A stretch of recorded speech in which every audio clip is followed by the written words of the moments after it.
former U.S. Marine and militiaman sits in jail tonight, accused of child molestation. Some say the victim was his own daughter. But Charles Dyer's supporters say he was framed by the government for whom he once served. All because of his belief the United States would start rounding up its own citizens and sending them to death camps. Well, Jim Stachowiak is one of Charles Dyer's supporters and also host of the American Resistance radio show.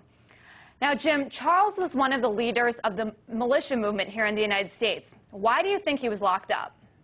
Well, I think he was locked up and actually specifically targeted simply because of his critique of the policies, because he would, but I do want to say that the things about roundups are documented information. The MIAC report we're all familiar with. The United States military also released a report in March that was not released to the public that I have documents of. It was a leaked document I obtained through WikiLeaks showing that anyone in the United States that criticizes this government or all low-level protests, no matter what issue you are deemed as domestic terrorists. And since my support for Dyer and my peaceful critique of my government, it has now resulted in harassment, gang stalking, and threats against me and Dyer, to include direct and implied threats of death. And okay, Jim, I'm glad you brought that up because actually, you know, we did an interview with you yesterday. I know there was a lot of reaction. I want to show you one comment that one of our viewers wrote on our YouTube page.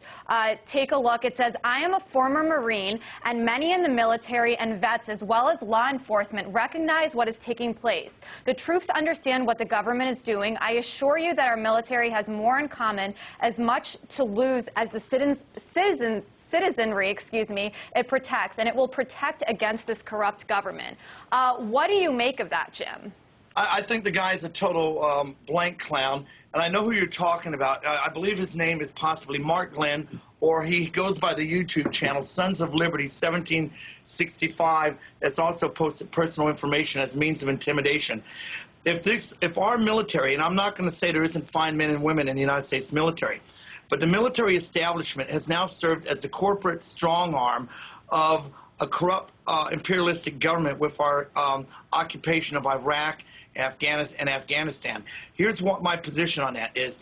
Our military, and these people say that they're going to protect us. Well, I want to know why they're training foreign troops with NLE-09 on how to basically control American citizens in the event of civil unrest, which is a total violation of what this country was founded on, posse comitatus, which is being violated. And we can point to Hurricane Katrina when members of the U.S. military disarmed American citizens, and more recently, the G20 summit in Pittsburgh, when members of the U.S. military engaged in the street crowd control against U.S. citizens. This is a civilian operation that should be done, and the military should never be used against the citizens of this country.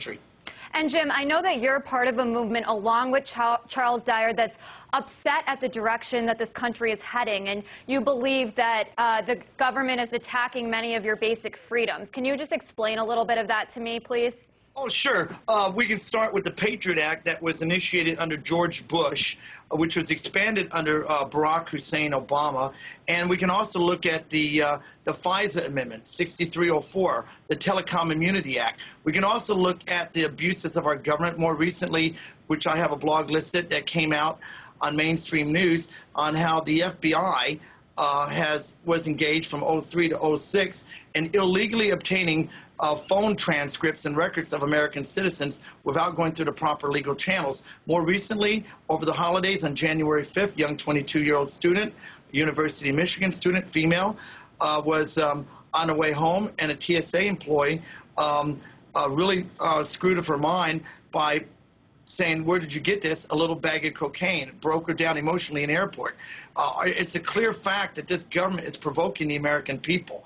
Barack Hussein Obama is trying to move towards gun control. He's basically moving this country in a direction of Marxism and socialism. It's really amazing that my country is becoming less and less free with each administration. Yet when I look at your nation, even though I may not agree with communism or whatever, it's funny how we're becoming less free, but yet other countries like yourselves, the media is becoming more and more free. And because of my critique of my government, I have received scorn from people that we call in the movement loyalists. Okay, so Jim, I want to take a step back for a second, and also I wanted to clarify that I'm sitting right here in Washington, D.C., so I'm also in the same country as you.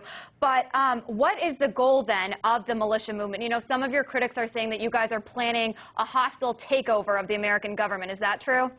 Absolutely not. The position of the militia movement is like the founding fathers of this nation, that we take a purely defensive posture. We would never engage in armed conflict with anyone unless certain conditions are met, and I'll outline some of those conditions. One, forced vaccines will be deemed as an act of war. Two,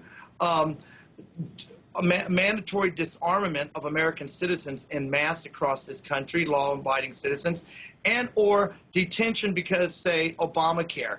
If we will not allow any citizen to be incarcerated if they don't choose to buy into government-mandated health care and forced vaccines. We are basically, and I'll wrap this up, Thomas Jefferson said that the strongest reason for people to retain the right to keep firearms is to protect ourselves against tyranny in government. The first revolution did not start till the government came to disarm the citizens, which resulted in the famous incident on April 19, 1775 on Lexington. It was only when the government actually moved with force against the people did the people take up arms against the government. And that same actions of the past reenacted today will result in the same consequences.